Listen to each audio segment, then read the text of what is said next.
Big thing with anything creative, period. Because like I just said this the other day on my album, I said, if you write it down, you're an artist. I literally said that line, simple but so powerful. You write it down, you're an artist. That's all you need. Understand, you try and validate yourself by the moves and things like that, or what everybody else doing. Try to block out that.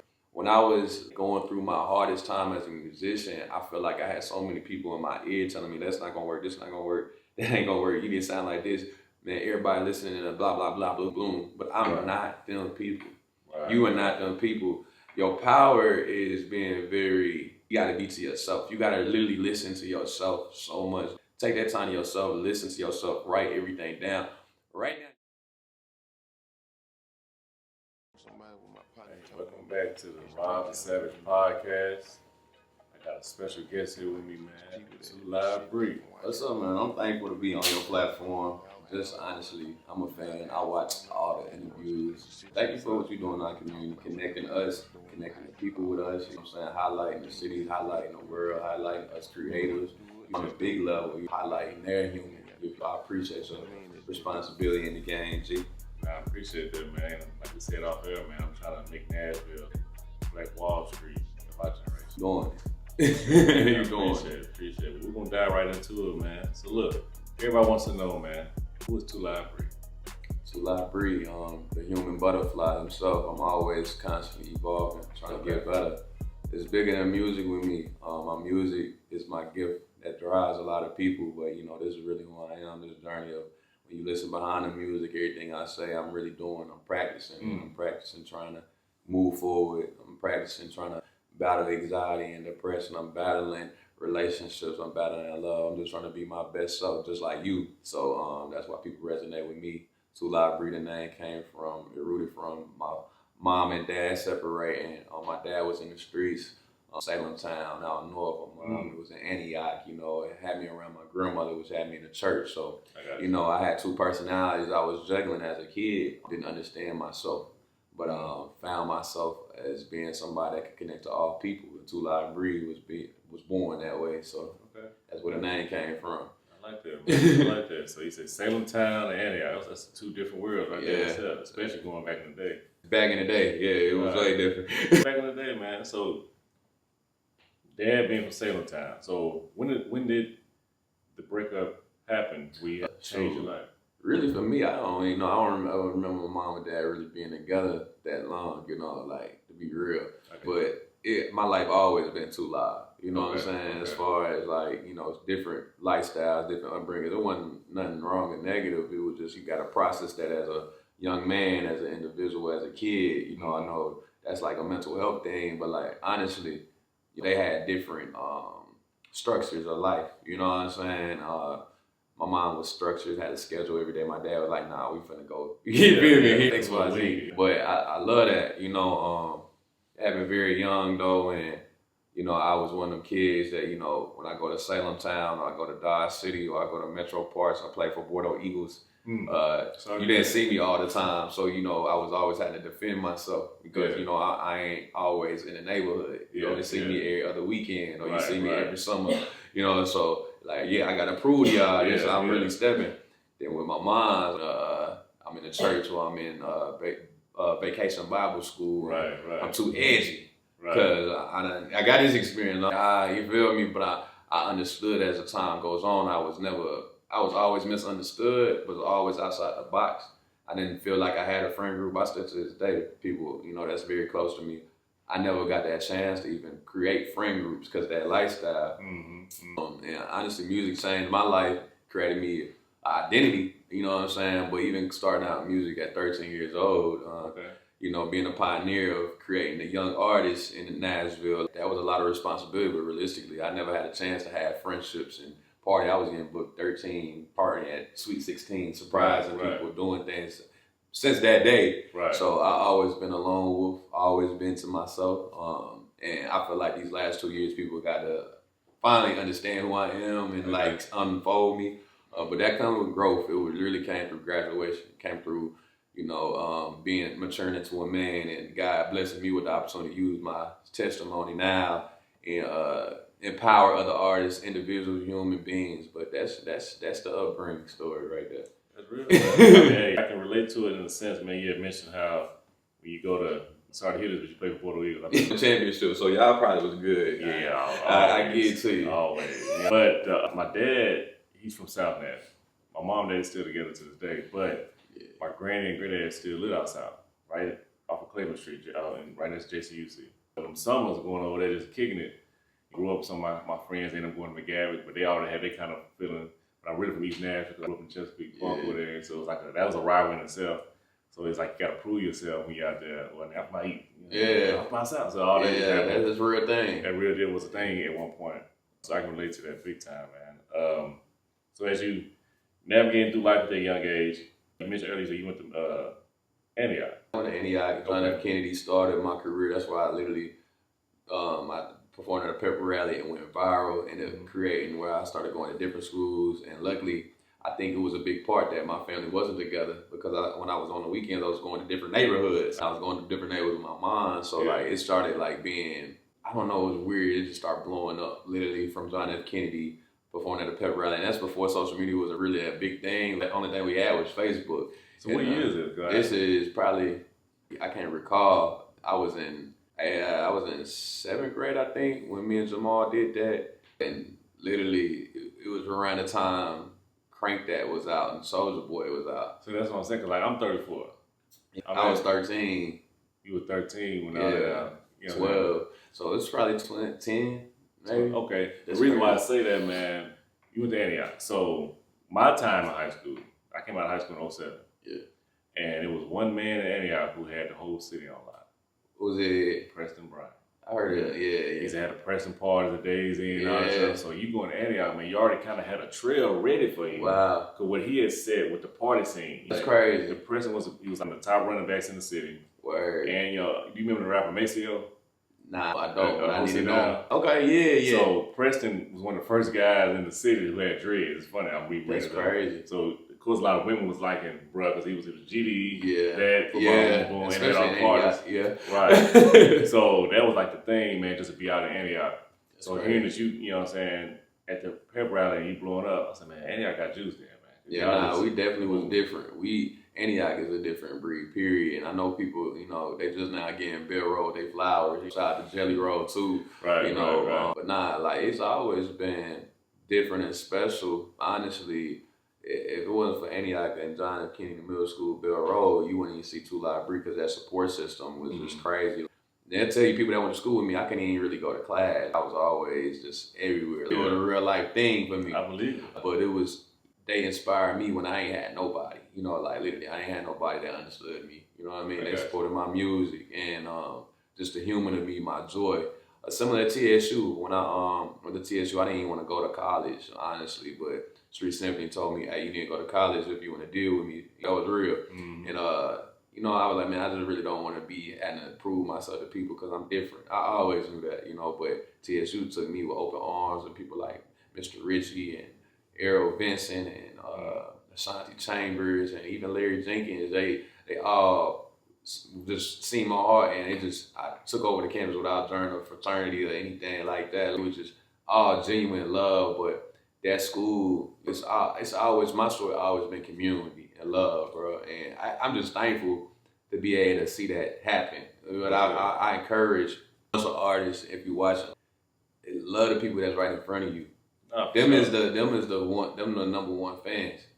You thinking about, you feel me, this egotistic word of a fan. It really ain't, that ain't even a thing. Your people, you need a support system, people that love you for you, and they gonna spread the word. And I'm just thankful for them journeys, because that gave me the blueprint for who I am and what I stand for today. So that's one. I mean, and salute to TSU, man, because that's like I wear that with an honor, man, about how that school. And again, especially your time when you was there, and especially when I was there, man, it sculpted a lot of things. A lot of people know, a lot of artists, since we even on that topic. Bro, when I was at TSU, again, in 2008, 2009, and I'm playing football up there, and this is at the time where Yo Gotti and them was trying to get big. Young Buck is big. Yeah. You know what I'm saying? Yeah. 2 Chainz are trying to get big. They were literally on campus, bro, on Courtyard Wednesday, going crazy, trying to find him a chick to be in a music video. Yeah. Like, it was a real thing. That's a real thing. Yeah. Like I can resonate. That Courtyard Wednesday is epic. They can't never take that away. You know what I mean? I did a lot on Courtyard Wednesday. Like, you know, I can't get my blueprint all the way right now, but I did a lot there to make it make sense one day. You know, I'm gonna be able to share my blueprint of that for all independent artists. But I did a lot of hustling, and I know people can testimony to that. And that school, TSU, is just a family though. Once you win, but you know, I don't know. There's no HBCU like TSU. It ain't, man. I'm telling you, man. You know, it is, bro. Like I said, Courtyard Wednesday. You know, even at the time, BET will pop up tours. You know what I'm saying? Yeah. And you know KVO. Yeah. Man, come on now. That's my guy. KVO blew up doing that. Yeah. Hey, Ronald was telling me his backstory, and then we linked up. I pop out at Willie B's, and I really don't like clubs too much, but you know I love the owner of Willie B's, so I popped up for an event, and he just started playing my music. He done played the whole catalog, back catalog to now. And who is this? And he like, nah, bro, I respect you. I love you. You feel me? He prayed over me outside the club when I left. You know, I'm like, I respect you, G. That's you know, only person that ever prayed over me outside of like in my element was a DMX. DMX did the same thing. I said, bro, I need to feel that from somebody else. You know what I mean? And I respect him as a real DJ because a lot of people forget the human side of this. And the spiritual side of it, yeah, we turned up, we lit, you feel me? But like when you can really first encounter me, be like, nah, dog, I respect you and I see you, bro. And let me pray over you and your family. And I want you to continue to do what you're doing. I see you and I'm standing with you, whatever you need. This is literally an event that's going on right now. And people are lit, we drunk, and this is the type of conversation we having in there. You know what I mean? I say, yeah, I respect you forever, G. So shout out to him. That's a genuine human being. Like, that's the real. Like, that's when you know they genuine. Yeah. And they not. It's not a facetious thing, man. Like for him to even bring up the word preaching to you, he see something in you. Nah, I see something in him. Like I can keep preaching, bro. Like honestly, bro, it's just real talk. Then I was going through depression during COVID a lot. Because, you know, I got out the tour with Struggle Jennings and, you know, I got out of a crazy situation. Just mentally, I was just trying to really understand. Got off the TV show with Rhythm and Flow. Me and Dude's got one of the biggest songs, literally. She Thick is out, but, you know, COVID stopped everything. It was my moment, you know what I mean? And DMX, he was out here recording his album, man. Cuz linked me up with him, Duran, House of Legends. And like, yeah, DMX, he chilling. Come chill with him the whole day. We ain't here. We at House of Legends, got the club to ourselves, and you know, we drinking and doing up. My sister with me, his people with him, like 3 people. But you know, I'm just asking a real question, like, what's something that you want to take back? Nothing. I'm not taking back anything. It's made me who I am. You know, I'm like, what? Word, cool. So we just getting deeper and deeper in the conversation about independent thing. And I just start talking to him. I don't even remember the question I asked him. He like, hey, you come on, let's get out here. We going outside, come on, everybody outside. He pulled me outside. He said, you? He looked me dead in my face. You are one of me. We're the same. And when I see you again, he said, bro, when I see you again, I'm going to tell you, I told you. Like, you was one of them. We one of them. You are one of a kind. I'm going to tell you Hall of Fame. He told me that. I said, dang, he looked me dead in my face. I'm not capping to you. I'm not lying to you. Right. And like, he was talking about his journey with just everything, Jay-Z's. This is one of our greats, you know what I mean? And depression, his journey to being misunderstood. Like, I'm like, dude, this is crazy.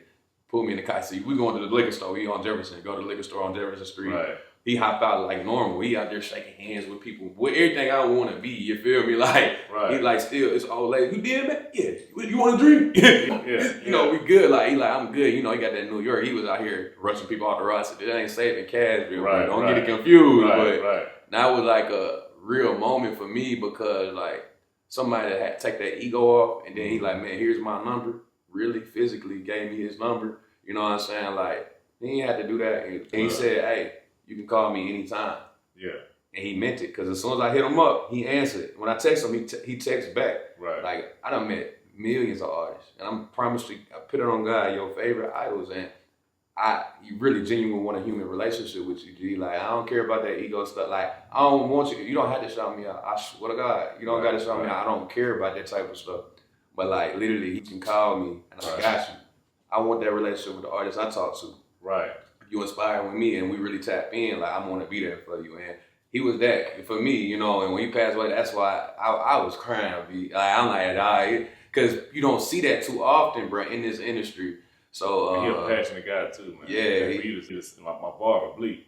Yeah, he got chopped by him. He talked to him, gave him the word. They've been in contact. So, you know, like I said, I know his death hurt him too as well. Yeah. Like, but again, you don't come across that many genuine celebrities at all like that. Nah. You know, I make the little, like on my Instagram, I got a thing called Savage Stories. Yeah. And these are true situations, bro. I'll be listening. These situations, man. I mean, something I can't tell y'all all that went down with some of them, but not all of them are welcoming like that. Yeah. But you know, when you do find somebody like DMX, hold on. Yeah, that's facts. That's facts. And so I stand with all of my. You feel me? If I meet you, I stand beside you regardless. You know, I stand beside. You know, I stand beside Buck. I stand beside Star. I stand beside Jelly. Them the people before me. You know, like regardless of whatever is out in the media on anybody. Mm-hmm. You know, these are my people. This is where I'm from. So you know, I just want to be that person here in Nashville that's like. You know, whatever, see you for who you are, you know what I mean? And I don't care about what anybody say. Mm-hmm. You know, I'm casual for life, so I want to be the right person in a place of like trying to get everybody in alignment of seeing that, hey bro, we can make the change if we really just program our mind to understand and take the ego out of it. You know, and you know, just the weird shit. I gotta say that. No, I can't simplify it. No, that's real. That's the only thing I can say. You know, take that out of it, you know. Well, that's real, man, because, like, you know, like you mentioned, man, like, bro, I got this tattoo all. I won't say it on camera. Cashville. Because, I was in Arizona, finding my way. I was in junior college trying to get my grades right so I can play football at any school. Ended up choosing TSU, but trying to get my shit right. But Young Buck was on. He went on Candace. I said, fuck it, I'm going to do the same. So I put it on it because of Buck. You know what I'm saying? That's crazy. So regardless of what we hear in the media about him, all that stuff, he's still one of our legends. Yeah. Lido, man, look. Great dude. One of the best lyrics of all time. All time. I mean, you got Lil Baby and Kevin Gates. So we got talent here, but I'm always pay homage to our greats, man. Yeah. General, everybody. Yeah. Wolf. Yeah. The list goes so far. You know, Quanny Cash.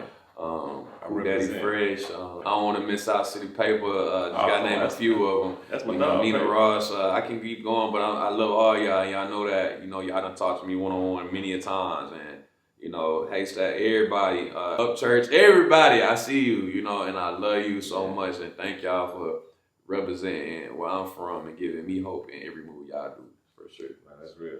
That's real. Okay. I'm going to segue back, man, to college. Okay. So you in college, man. So what did you see outside of your success as a youngster?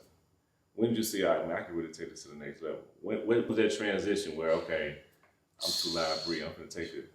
I was doing a lot of wild stuff. That's when I had the alter ego as a lit guy. Okay. I was doing a bunch of parties, a lot of sets, private sets, parties.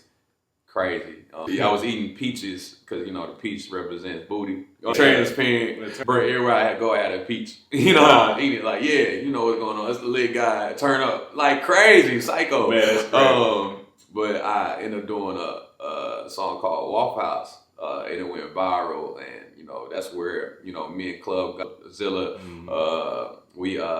We did a song together through that. Walker Flock reposted me. It was going viral. We just all know everybody at TSU that went there in them years. They know it went viral. Everybody in the world. But I ended up getting a cease and desist letter for it because I was finna do a Waffle House tour. I sold out like 3 Waffle House tours, and they said they could tell something crazy was going on because how much money they made that night. Well, we was making sure everybody was getting tipped. You know, all this craziness and Waffle House. So they didn't want. But now y'all letting everybody do these Waffle House videos. I don't like that. Ellen reached out to me. I should have let her buy it. Ellen, I'm sorry. I should have let you do it. I should have let you do the cover. But like, I never got a chance to talk about this like for real. And I feel like it's like the biggest downfall. I'm not gonna say biggest downfall of my career, but it's one of the moments I'm like, dang, like I should have just went up and just said, forget it. But a lot of people in my corner at the time was scared of like the suing work and all this and all of that. But our branch came to Nashville the week later. Like, bro, I would have helped Bree. Let's go. I'm like, bro, why we take all this stuff down? World Star took it. But nah, like literally the story behind Waffle House, it wasn't even a song. I did a party at Waffle House with my boy DJ Kane, Young Bands, Dead Swag, Clumsy. And we literally, we just always partying. Shout out to DJ Malik after he passed away, we kept the legacy going. Right. And we was trying to throw a party. We booked the Airbnb, and the owner came back and got mad. He came out with a bat and said, no, had the police. And before I even got there, the party super lit. So I pull up in the parking lot and I'm like, dang, bro, I don't want to cancel the party, bro. Like, I'm just mad because when my mind is set to do something, right, I'm doing it. Right. Everybody know that. So I'm literally like, oh, we got to do something, bro. Then I said, we finna just go to Waffle House. I said, man, forget it. It was Kane calling me. He like, man, we finna go to Waffle House and chill. Let's think it out. Because I'm going to keep the party going. We're going to think at Waffle House. I said, nah, we finna party at Waffle House. Yeah. You got your speaker? Because I knew he had a speaker. Right. Because we was going to bring the speaker. And the day, I said, we finna party at the Waffle House. They going to be cool. Come on now. It's Waffle House. Right, right. They going to be super chill. They are the music anyway. They are. No, they don't. we figured out the hard way. We thought. Right. We brought it in there, bro. We is turned like people over there turned up. I still got a link on Facebook, y'all. I didn't take out all the links. If you go to Facebook, type Waffle House, Too Loud Breed, just find it. Right. Reviral it. I'm not going to jail for it this time. Man, we doing that now. But it's still, them links are on there. I just don't got the music video no more because Bankroll, he threw away his hard drive. But I wish the music video was out there. You can see clips if you search it, the music video. But it was crazy. Like, it went viral overnight. And I had to make a song the next day. I said, okay, since the video going viral, we finna make a song. I made a song that night, put it out, party at Waffle House. It went crazy. And back then, you could take the video down and repost it. So I put the audio on the video. So they thinking I strategically made the song. No, literally, I just lived in the moment and just executed on the volatility. Right. Everybody that got on the bed like, man, he just threw the Waffle House party and videotaped it. But really, we was on live at the Waffle House party and I was seeing 200, 400 people join the live and people sharing and recording. And so I'm like, oh, this is really going viral.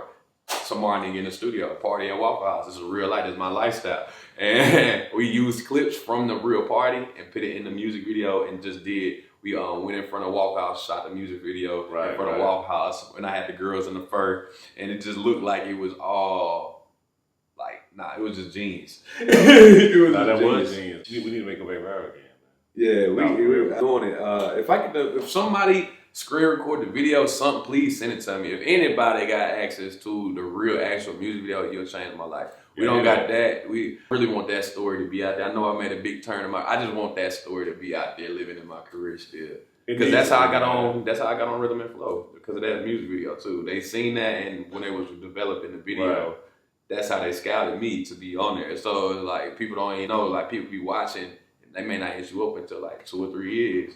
It just worked like that. What tripped me out though, man, you was making money for them and they got mad about it. And I was finna do a Waffle House tour. I did 2 of them after that music video, and it was crazy. That's how they got dinged. He like, nah, something going on in Nashville. We're coming down. The boss meet me at the thing, because we was at the music video. Every Waffle House owner met me at Waffle House. I said, oh, I'm finna go to jail. I don't know what's going on. Police is there. I thought it was crazy. And I was a daredevil then. I didn't care. I'm still shooting the video. I come out the car. It's a video on my somewhere out there. Right. Titus was with me. I'm finna go to jail. Y'all don't care. Like, I'm with it. The owner was like, no, next time just reach out to us when you want to do this video. And they said I could shoot it literally. Like, you're good. They was just all standing in front of the Waffle House when I got there. Everybody around it, like it was weird. It looked like, I was like, how y'all know I was shooting this thing? That was influenced, but it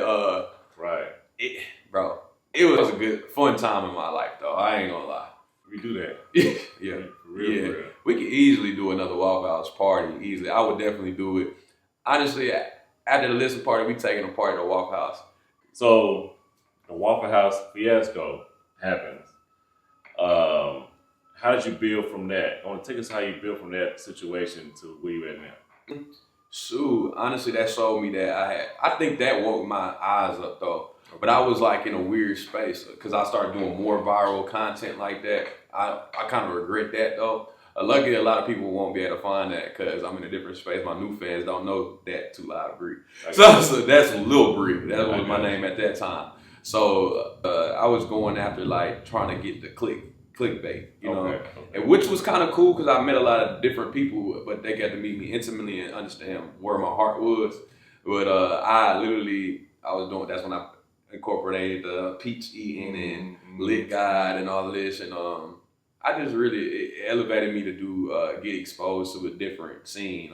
Then I started getting on Rhythm and Flow and just different big avenues, open up for all your biggest artists, like me and Lil Baby before, man, that's my dog out. We performed together and I seen his come up from nothing. The baby's name was Baby Jesus. We performed together when he had a cross and wearing a diaper. Dutch introduced me to him. He loved TSU. He actually texted me when Waffle House happened and wanted to work. Like, real talk, him, Baby Jesus, you know, the baby in a different space now. I don't got ties with the baby, but like, literally, you guys, French, you guys, all these people, we always was connected. We always been connected to everybody in the game right now. Dolph, I opened up for him before he was big too, because my cousin AP. So it was just like, I always was in the mix as a I'm a youngin', you know, I was a super youngin' then, so it was like, all the people that's in the game right now, I really have met, and that's seen them blew up. Callie, Miss you know, she was on Rhythm and Flow, but she didn't make it through or something. I don't know what her situation was all the way, but we met there. She was actually on the TV show too, but nobody would ever know. You know, it's a lot of dope people that's in the game right now that we all literally, we know each other. We seen each other at the bottom and then we meet back up like the Avengers on top. So it's super cool. That's the favorite part I like about the music game, because you be like, dang, you don't know which one, who gonna pop, you know, and it's like, oh, it's your turn now. That's what's up. That's lit. Like, I done seen you at your bottom. You feel what I'm saying? But like, it's just about consistency and love. I like that. That's, I feel like literally the journey is always elevating. I can't really say a peak. I'm in a mindset right now. That's what was a hard question for me to tell you where it happened. Okay. Because it's like, you literally, you can't even think like that. You just gotta keep going, because even the people on top, they don't think they there. Like, because you always in a comparison mindset now that where the music game is right now. I feel like you always gonna want more, you know? Yeah. And I think anybody, it's not even just music, but like you always gonna want more. Because every time I achieved an arena, every time I achieved a big thing, an acting role or a TV placement, all these things, I'm like, dang, I still want more, because I feel like they don't respect me enough. Because you're a competitor. You know? So I really don't have anything to be like, oh, I'm here. I don't even feel, I got so much more work to do. I got so much more vision, and I'm excited about what's coming for sure. Blessed to come your way, bro. Man, like people like you, circle yourself around the right people. It's all about what they say. Your network is your net worth. Yeah, I always know that. We'll say this though, bro. So for any upcoming artists, what's some advice you give for them to get to where you at or beyond? Man, stay true to yourself from the jump, because you don't. Going back to what we just said about the virality thing, you don't want to get in the game and be stuck into that, and you can't make anything else other than that. And you got to think about aging and thinking about your long term. You know what I'm saying? And then also, man, understand that one fan is more valuable than selling your soul to people that's just going to click and scroll. Like, you worrying about, you know, possibly getting 1 million views off of one piece of content, but realistically, it ain't going to add up to the equal amount of 10 loyal fans that's going to buy 10 different merches or 10 different songs for whatever the price you put. The power in me right now has been really understanding my power and the people that already support me and catering to them. If I had 2, 3 supporters, I'd be thankful. You know what I mean? Because they gon' believe in me enough to spread to more people. So that's my advice. I don't want artists to be in this mindset of like rating success on the validation piece. And I feel like that's why social media, I don't, you know, it's kind of crazy because they got us all being followers. Nobody can push the lead button, you know, so I hate that part of it, you know, and it makes us insecure to post our content, talk about it. But I do want to say one thing that's very wise that I was thinking about the other day, driving. It was a time where we didn't have phones, we didn't have social media, we didn't have anything, and we knew Michael Jackson, we knew all these artists around the world off of one song that literally just was the talk of the town. So if you really got skill and you believe and you put that effort and consistency, they're gonna talk, they're gonna tell people around the world about you. You don't gotta always focus so much on this thing that's driving you crazy all day and you putting all your energy just scrolling and looking. And when you could be taking that phone down, scrolling and looking for opportunities and exposing yourself with a personal relationship with people, that's why I'm spending my time now. That's real. Piggyback what you just said about not having social media, not having a phone. I've said this to a couple of people. Outside of Jesus, the only other name that the whole world has heard of is Michael Jackson. That's without social media. That's crazy. Yeah. Sit back and think about that. That's crazy. Yeah. That's crazy. Yeah. That's crazy. Mike Jackson. Even though Martin Luther King with Muhammad. Yes. I'm like, wow. So man, look, tell us about your new album, man. September 29th, right? Yeah, man. Wait. Before we do that, Okay. I was going to say, can you get some advice on just the mental part of it? Because, or just the journey of an artist, because, you know, we know that it can be hard just to even get out there and be known, you know what I'm saying? Yeah. So it's just, or even just being consistent. So I want to know personally, what have you done? And then two, just what can artists that are looking to start, or maybe already in the game, but they might not have as much experience. In the mental way? Yeah, in the mental realm, like, you know, okay. What can you provide to them, like, you know, like, to keep them motivated, keep them going in a sense? Right. Yeah, I think honestly, mental is a big thing with anything creative, period.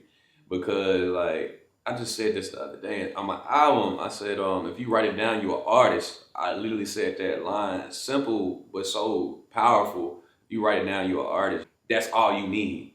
Right. Understand, you try and validate yourself by the moves and things like that, or what everybody else doing. Try to block out that. When I was going through my hardest time as a musician, I felt like I had so many people in my ear telling me that's not gonna work. That ain't gonna work. You didn't sound like this. Man, everybody listening and blah, blah, blah, blah, boom. But I'm not them people.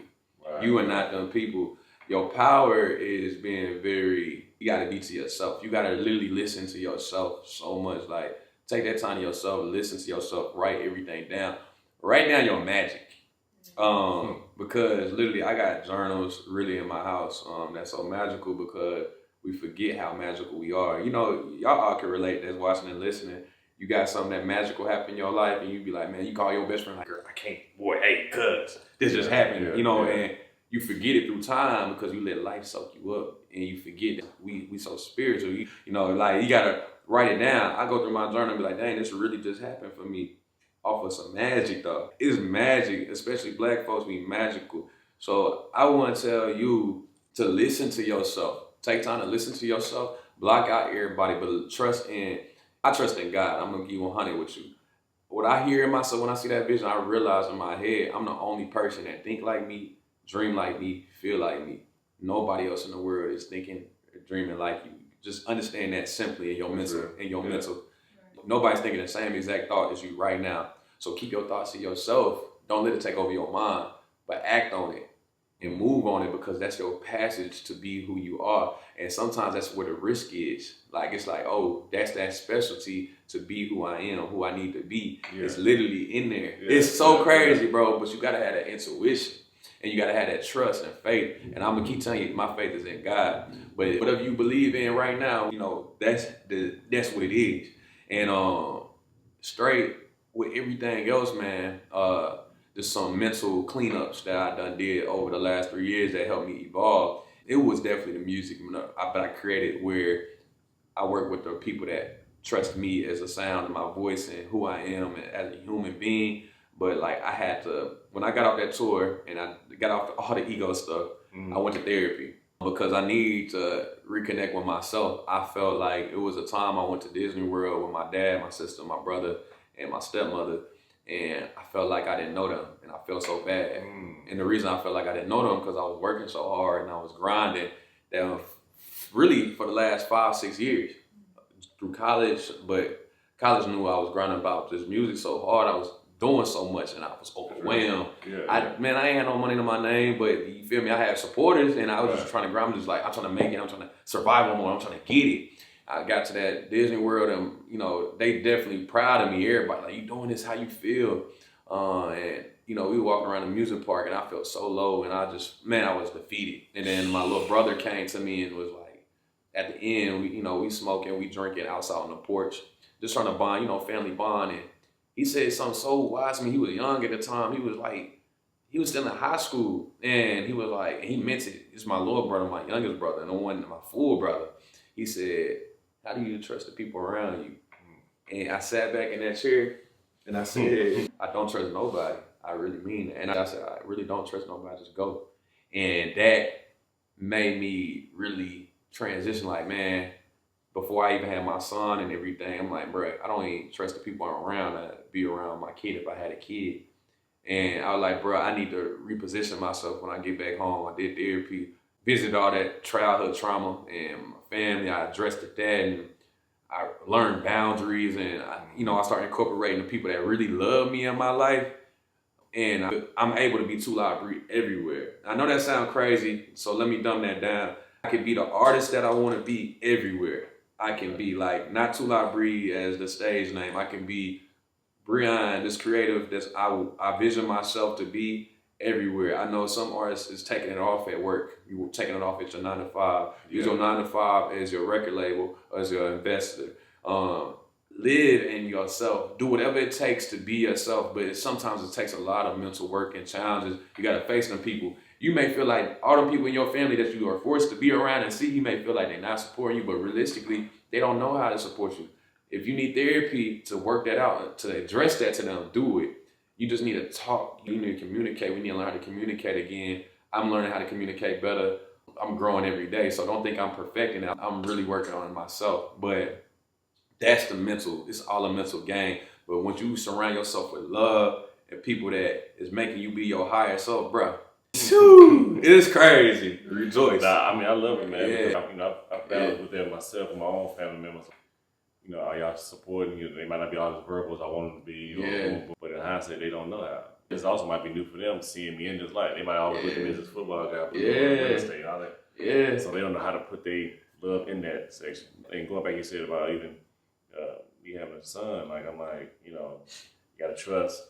Everything just goes, it's really intense. But, man, bro, I feel what you just said. Like, I just feel your spirit more than what you said, but like, I feel like that's the thing, that's the drive, that's the thing that makes us be like, I don't know, superpower hero people, you thinking like, how is Oprah and how is, trying to get just some Barack Obama, how is Jay-Z, how is these people doing what they doing? It's a discipline with a self and discipline with understanding their power, but I bet you will be like, dang, my guy out in Amsterdam, Brandon, he just told me like, man, these are family-owned businesses, most of these people, but they trust the ones around them enough.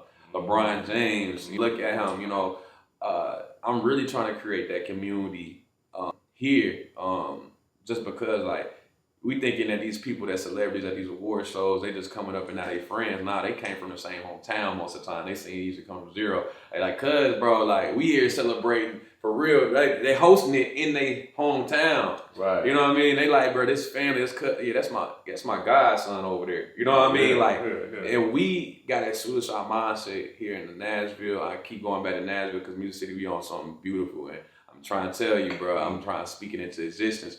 But it's like, bro, when we shift our mindset, and help people understand, like, yo, bro, we right here. We standing with each other. This my aunt, you feel me? These are people. We just gotta be right. Like, everybody play the position. It ain't about who you think Lil Baby gonna be number one every album. That's impossible, bro. Right, I'm being G. But he got people around him that he like, man, it's your season. But guess what? When it's your season, I may tour with you. Or when it's your season, man, I'm just around you and I see it. And now you keeping my story going and my legacy going. Oh, your podcast rolling, bro. Let me collab with your podcast, bro. Let me just say something. Oh, let's get all together and let's educate our whole community so that our community feel connected to what we all doing.